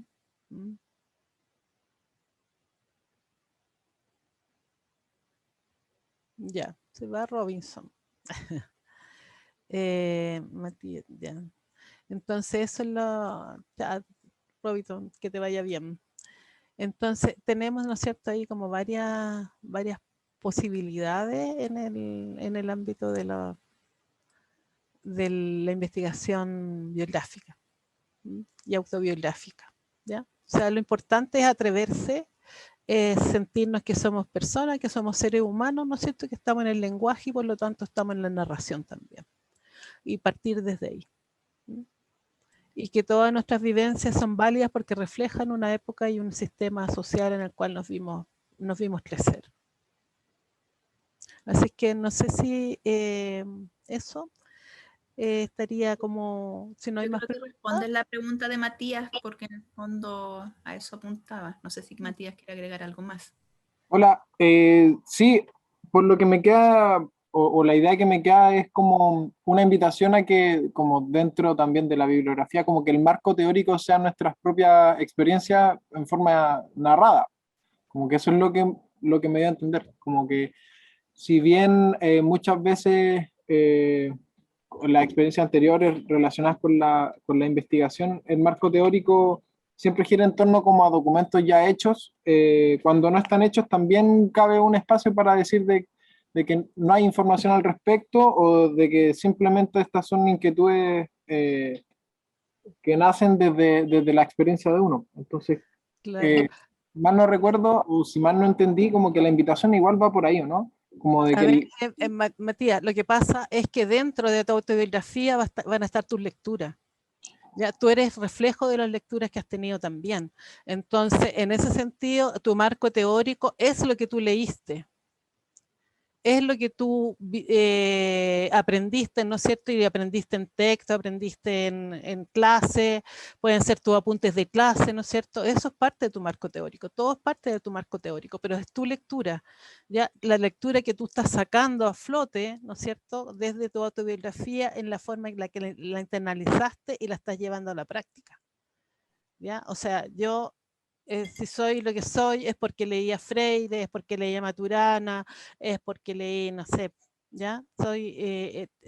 Puedo mostrarte una bibliografía ahí de un poco de lo que soy, ¿no es cierto? Porque leí a Bourdieu, porque leí a ver, a Bourdieu, a Bernstein, leí, no sé, pues generalmente todo lo que hablo en clase es porque ya lo leí, o sea, no hablo de sujetos que no he leído, entonces te vas conformando, ¿no es cierto?, en lo que eres, porque tú lo que estás haciendo, digamos, en tu tesis es la labor de los profesores que estuvieron contigo, ¿no es cierto?, son los textos que los profesores utilizaron contigo, son los textos que te hicieron leer, y también ahí nos vamos a encontrar que de repente tenemos algunas lagunas. Y en el proceso autobiográfico nosotros podemos darnos cuenta de nuestras lagunas. Entonces, ahí, digamos, la pregunta es desde qué perspectiva, ¿no es cierto?, me posiciono yo propio del mundo y cuáles son mis habilidades para desarrollar lo que tengo que desarrollar. ¿Ya? Cuando hablamos de autobiografía estamos conociéndonos a nosotros mismos, entonces estamos conociendo nuestras habilidades. ¿Ya? ¿Qué voy a incorporar, digamos, en la sala de clase? ¿Qué hice en la práctica desde mis habilidades propias, ¿no es cierto? O sea, porque uno es pasar materia, ocupar el texto, ¿no es cierto? Pero otro es cómo desarrollo el interés, la creatividad, ¿no es cierto? Y la innovación en la sala de clase. Donde me paré para hacer eso, me paré en mis habilidades, tuve que construirme de nuevo, cómo fui creciendo en eso, cómo fui apoyándome en eso. No sé, por ahí no sé si si te confundí. no, perfecto. Muchas gracias. De casualidad, ¿alguno de ustedes tiene algún modelo o algún ejemplo de esto como aplicado en el formato, por ejemplo, que en un futuro se va a ver reflejado en el portafolio? De cómo el uso de la autobiografía, cómo se ordena, cómo se narra, en qué momento empieza a interactuar también las intervenciones de nosotros en la sala, en la clase de orientación. Interesante lo que estás preguntando. O sea, yo el proceso, digamos, que he hecho, no solamente para la práctica, yo no trabajo con práctica. Entonces no tengo como un formato para la práctica. Ya, pero sí tengo el formato que utilizo en la sala de clases, que es el que les mostré, el último, ¿no es cierto?, que son los mundos de la vida, y que desde el cual los estudiantes, ¿no es cierto?, abren su autobiografía y van instalándola desde el ramo que yo hago para hacer esa autobiografía, que es la sociología o la antropología, digamos, o sea, una mirada sociocultural, ¿no es cierto?, respecto a esto, y en ese sentido van más relacionado a una autobiografía, si se pudiera llamar así, como sociológica o antropológica, ¿no es cierto?, socioantropológica. y que es interesante en términos de cómo ellos a través de las lecturas que tenemos en el curso van leyendo su vida. Esa es la forma en la que yo hago esto. Tendría que juntarme con Marcela como para hacer esto para la práctica. ¿Te O sea, parece? sí, yo creo que podría ser súper interesante a lo mejor de a poco empezar a mirar esa parte. Sobre la pregunta de Matías que va hacia orientación, la verdad es que nosotros cuando generamos el portafolio, desde pensando en el diálogo entre carreras y orientación, cuando se definió el tema de autobiografía, hay carreras que también piden autobiografía, que es parte del relato y probablemente las carreras que ya tienen instalado dentro de su estructura la autobiografía como el documento de registro de proceso, ya tienen más avanzada la estructura. Tú, Matías, ¿de qué carrera eres? De música. De música. Entonces, por ejemplo, nosotros llegamos probablemente en música, yo estoy casi, puedo fallar, en música no se les pide la autobiografía como recurso escrito. Entonces, por eso mismo, nosotros en orientación pedimos un recurso asociado a la autobiografía, pero solamente marcamos ciertos énfasis en lo que debería tener esta autobiografía. No nos enfocamos a la estructura de la escritura de la autobiografía. Pero en esos énfasis, a nosotros nos interesaba saber por qué te gustaba ser profe, cuál era tu relación con orientación, cómo había sido tu proceso, porque en el fondo, para que volvieras a mirar lo que mencionaba Mónica, del tema de las lagunas, porque uno decide en la identidad docente, que es lo que apunta la autobiografía en el ejercicio, al menos desde orientación, es relevar cuál es tu identidad docente, bajo qué paradigma o paraguas tú te ubicas como docente y entiendes tu rol y tu identidad. Entonces, al hacer esta mirada, cómo fue tu proceso formativo, con las ventajas y desventajas. O sea, ni siquiera nosotros no estamos pidiendo de que este recorrido de lo que se te pide en orientación sea desde el deber ser, sino que en el fondo desde tu experiencia. Y a partir de eso se construye esta autobiografía, pero nosotros no hemos puesto de que tiene que tener tal estructura escrita. Pero solamente se pedía esos énfasis, que miraran qué pasó en tu proceso formativo, qué te generaba el tema de ser profesor jefe, porque también en la autobiografía uno también puede poner cuáles están tus inseguridades asociadas. Entonces, todo eso para poder hacer este constructo.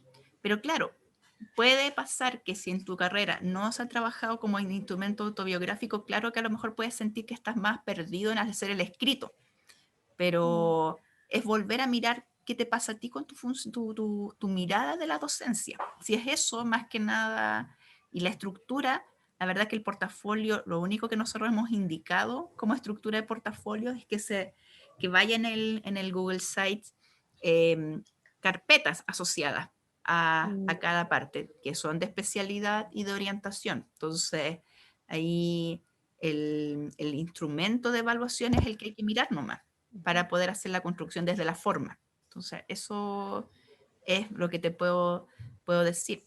Claro que nosotros estamos súper conscientes de que el instrumento autobiográfico va a ir mejorando en medida que el modelo de práctica, que es el nuevo modelo de práctica, logre llegar al match que corresponde de la generación que debería egresar el próximo año. Entonces, ustedes justo están en las últimas generaciones que están con el modelo antiguo. Entonces, por eso de ahí también vienen estas confusiones y por eso también hemos generado este ciclo de dilemas que apuntan a hablar sobre lo que no está en el modelo antiguo de práctica.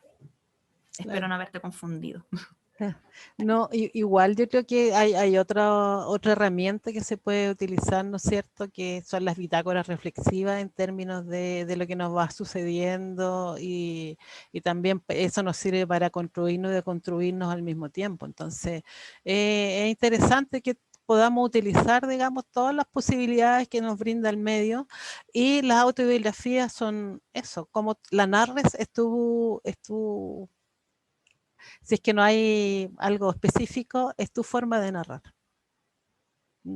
Lo que sí tiene que dar cuenta de lo que se está pidiendo. Si se está pidiendo, digamos, como desde a dónde nace tu proyecto para ser profesor, ¿no es cierto? Puedes identificar a los profesores que te marcaron en eso, tanto porque hay profesores que nos marcan como algo negativo y los profesores que nos marcan como algo positivo. Entonces, finalmente, cuando uno opta, es porque tiene una utopía enfrente también. Tiene una utopía de cambiar el mundo, de hacer,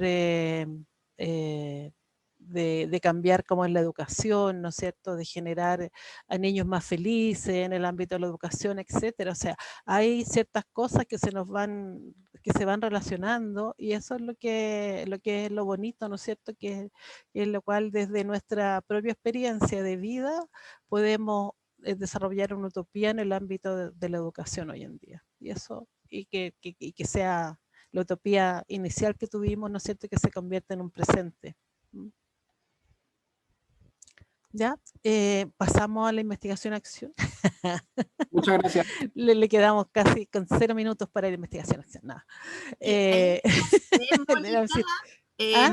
Mónica y Andrés, que en el fondo como quedan menos de 10 minutos, yo no sé si vale la pena hacer el recorrido de la investigación-acción entera. No completo, sino que presentar algunos hitos como fundamentales nomás de lo que es la investigación-acción. Nosotros lo que probablemente vamos a hacer es que la edición del video, quizás vamos a juntar este video de hoy día porque se generaron varias preguntas y agregar en la edición la colita de la exposición que hizo Erwin ayer. ¿Les parece? Sí, súper. Podríamos hacer esa unión y si los estudiantes quieren profundizar, los de este grupo van a ver hoy día el recorrido resumido de investigación-acción y después pueden ver en el e-virtual la última parte que es la exposición que hizo ayer Erwin. ¿Les parece a los presentes? Sí, súper. Ya, súper. Súper, sí. Bueno, en general, digamos, la investigación-acción tiene un tempo, digamos, más o menos larguito ya, pero también es un tempo que está presente a veces y otras veces no tan presente, ¿ya? Pero que sí es algo importante, digamos, para el ámbito educativo. Sí tiene mucha importancia aquí. ¿Por qué tiene esto? Porque nosotros tenemos que reflexionar sobre nuestra práctica. Y eso yo diría que es como lo primero que tenemos que pensar cuando hablamos de investigación-acción. También, aparte de la reflexión, nosotros no reflexionamos solos, reflexionamos en conjunto con otros, ¿ya? Y ese es el tema, digamos, que tenemos que estar asociados a otros profesores que están reflexionando con nosotros, ¿ya? Cuando estamos haciendo labores específicas, ¿no es cierto?, de investigación-acción, ¿ya?, que también tiene paso y metodología, ¿no es cierto?, como cualquier otro tipo de investigación, lo que nosotros hacemos, ¿no es cierto?, es ir generando dentro de estas conversaciones, de estas reflexiones, ¿no es cierto?, un cambio en nuestra práctica, ¿ya? La investigación-acción nos sirve para ir evaluando nuestra práctica y generando nuevas acciones para mejorarla, ¿no es cierto? Tenemos como un movimiento de espiral en el sentido de cómo vamos nos vamos desarrollando en el ámbito educativo. Así es que eso es como yo diría como lo básico de la investigación-acción en términos de generar, ¿no es cierto?, una mirada sobre nuestra práctica. En este caso es lo más importante en el ámbito en el que estamos, ¿no es cierto? Entonces, vamos a tener esta reflexión y esta es una reflexión con un otro, ¿ya? Por ejemplo, puede que nosotros estemos solos en nuestra sala haciendo nuestro ejercicio de investigación-acción. Pero fuera de la sala podemos tener un amigo o un par crítico, ¿no es cierto? Alguien que nos diga, oye, lo estás haciendo más o menos, lo estás haciendo acá, digamos, creo que te perdiste en esta parte, acá en este sentido tienes que ir mejorando aquí, o me pareció, digamos, que estuvo bien, etcétera. O sea, vamos reflexionando con un otro, nos vamos mostrando, ¿no es cierto?, ahí la realidad. Y eso requiere, digamos, un vínculo de confianza, pero no un vínculo de falsedad, digamos, sino hay que confiar en el otro, que el otro es una persona que está reflexionando junto con nosotros, ¿ya? En ese sentido, la confianza, de confiar en un otro que nos va a ayudar para mejorar el proceso educativo, ¿no es cierto?, en el cual estamos trabajando. ¿Ya?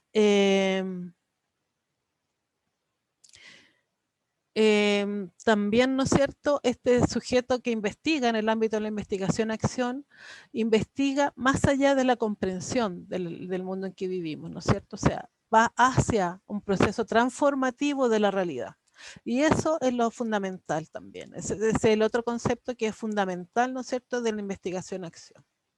Ya es el eje, ¿no es cierto?, de que algunos autores lo hablan de liberación o de emancipación o de transformación, ¿no es cierto? Tenemos como eso, cuando estamos en esos conceptos, nosotros estamos en el ámbito de la investigación-acción.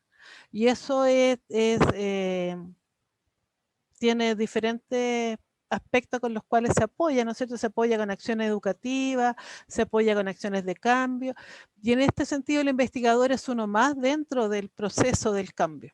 ¿Ya? No es el ser principal, digamos, un investigador que está sumido junto con el ámbito que se está cambiando y se está investigando, junto con la transformación.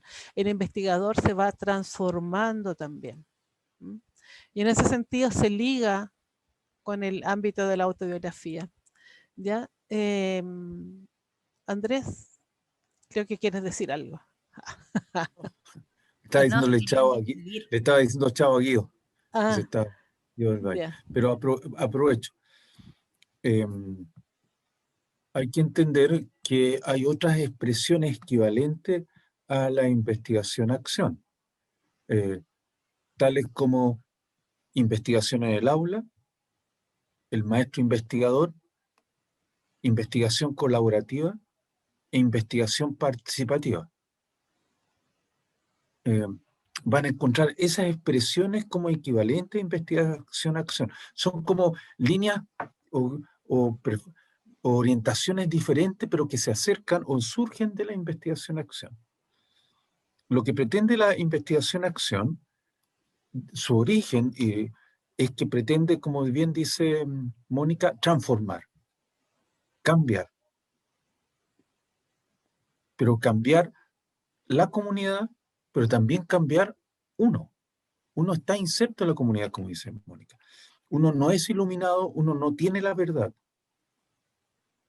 Uno es parte más y uno tiene que estar dispuesto acá a un cambio no solamente cognitivo, intelectual, sino también emocional, vivir todo un proceso.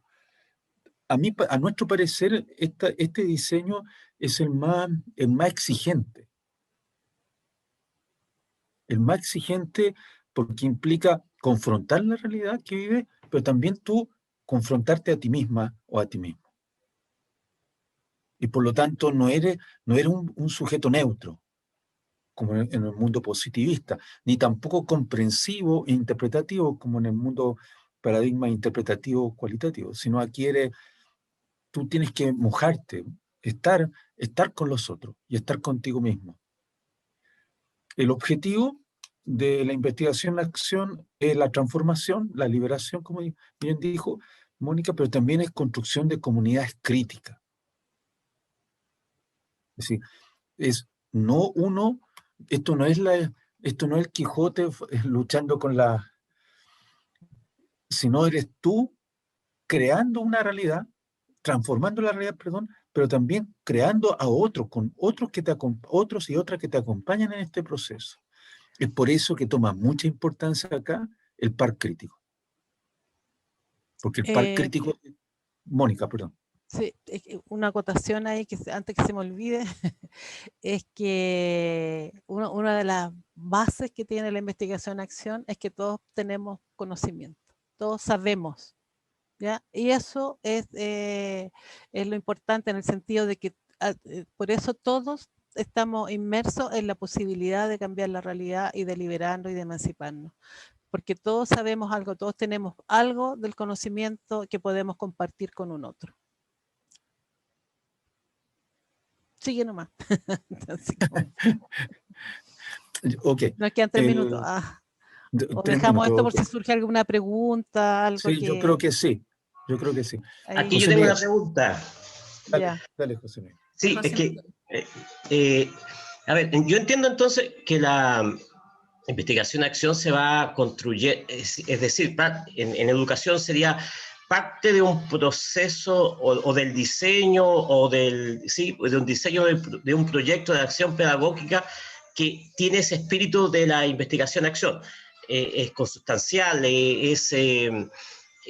podría ser incluido dentro del proceso de la evaluación del diseño, y lo estoy pensando porque a veces yo me pierdo y pienso que una acción de sistematización de una experiencia no es investigación-acción, eso es un diseño distinto, ¿no? Sí, puede ser parte de una investigación-acción, pero una parte de la investigación-acción, que es la sistematización de algo. Pero también hay depende de lo que vayas a hacer. Pero en el sentido, digamos, de que sí, yo creo que uno de los ámbitos que más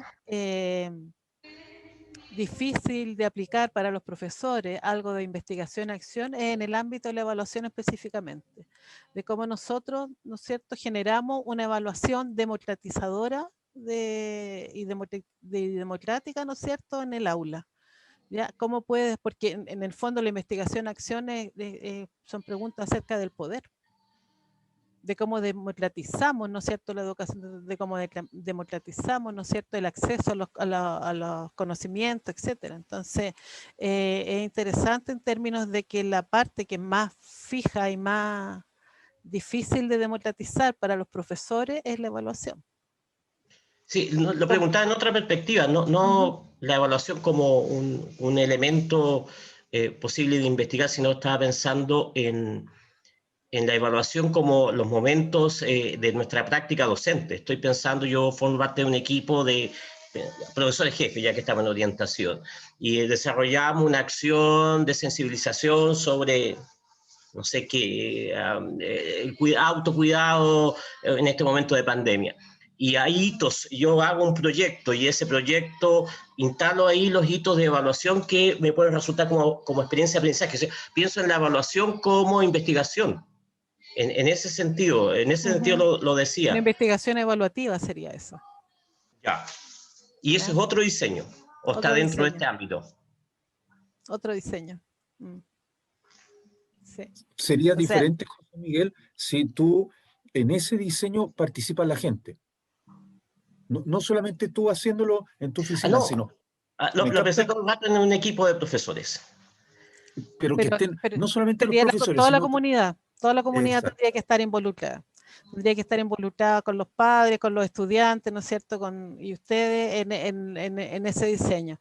Porque los estudiantes están a decir dónde hay que poner el foco, si es para los estudiantes, ¿no es cierto?, y si es para toda la comunidad, para los padres, etcétera.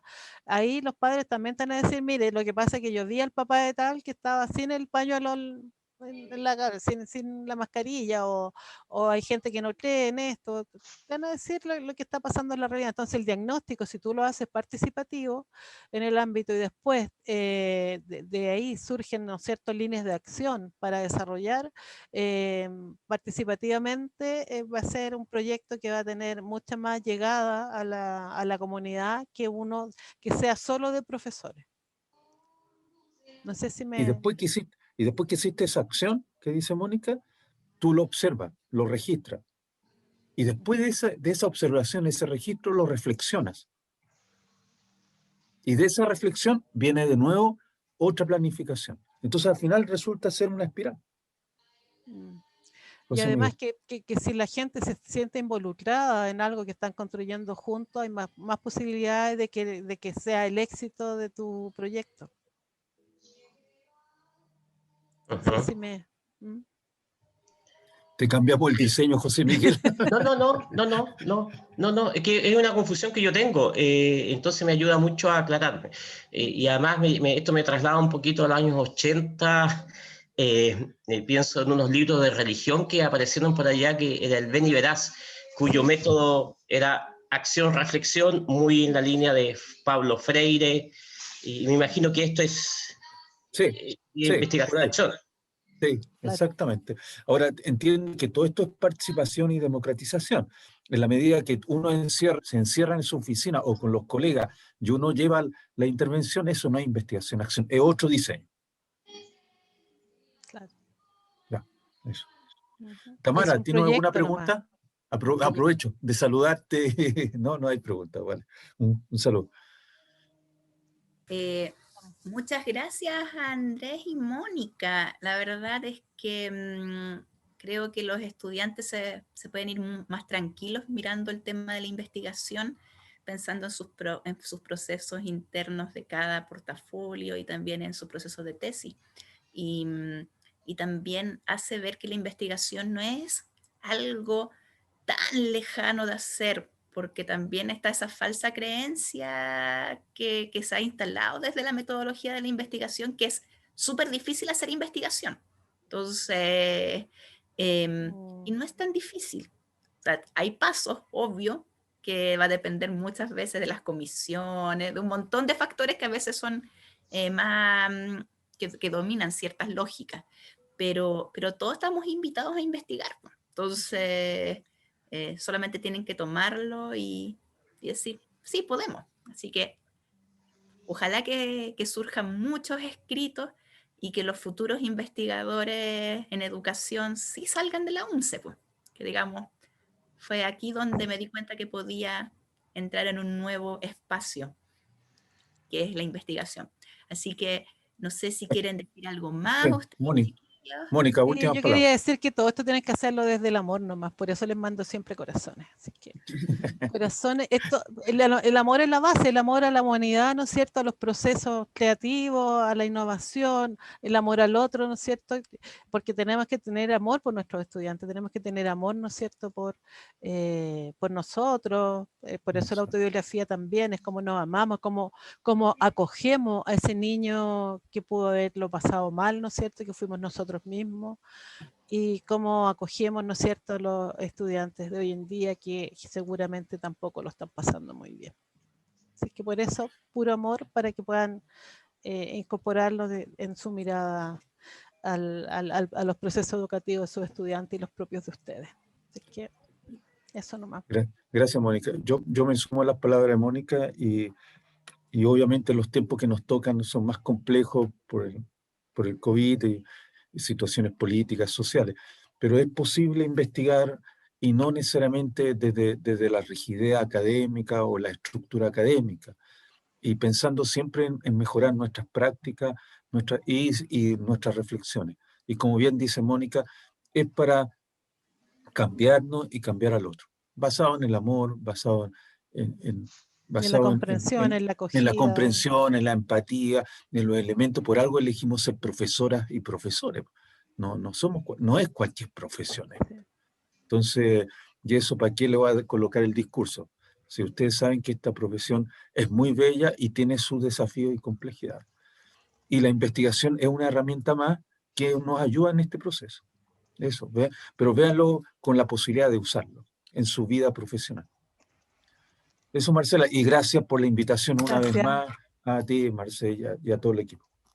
Gracias a todos los corazones que enviaron. Sí. Se veía muy bonito las pantallas con corazones. Es un elemento ahí, no solo decorativo, es un elemento, digamos, un símbolo de amor. Sí, me parece súper bien.